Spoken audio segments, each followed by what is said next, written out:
Colonel West, they seem to be taking this seriously and sending a message that there will be dire and severe and quick retribution for any attack against any Jordanian. That does not seem to be the American position.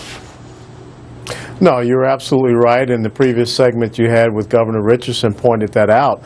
You know, it was interesting that after the massacre and the attacks in Paris, France, the United States response was to send Secretary of State John Kerry and James Taylor to serenade the Parisians.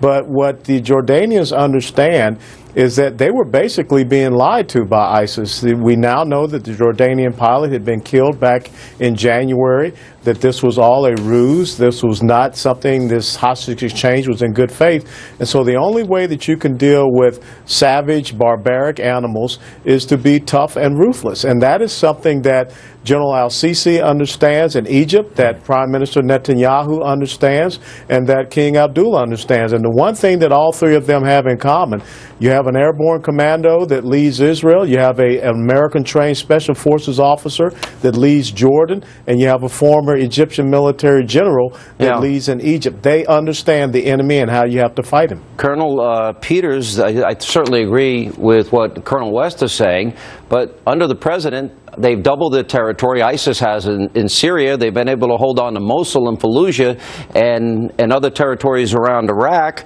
And the president actually denied this weekend that that happened. Sean, the terrorists who burned that young man alive. It's horrible to see. It is horrible to watch. Those terrorists are the people the president and the Democrats don't even want to waterboard. It's phenomenal. And there's this refusal, you heard it with Governor Richardson, this refusal to understand the reality on the ground. I hear so much hogwash today. Admiral Kirby, the Pentagon spokesman, said, oh, this is an act of desperation on the part of Islamic State. No. It was a brilliant recruiting video. And Islamic State, I mean, those guys who burned that young man alive, they're having the time of their lives.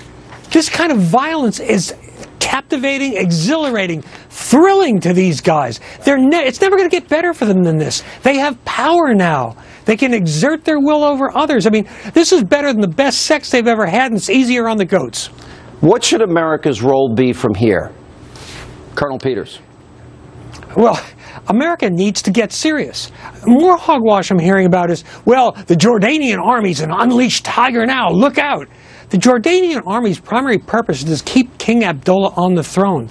The Arab armies are, although the Jordanian is about the best of them, they're hollow. They can't do this without us. The Saudis are terrified to go into Yemen because despite all the equipment they've bought from us, billions and billions of dollars worth, they're afraid it'll show up their military as a hollow force. If the U.S. doesn't lead, it doesn't happen. And by the way, the president's false choice between air power alone or hundreds of thousands of soldiers on the ground, that's absolute bull.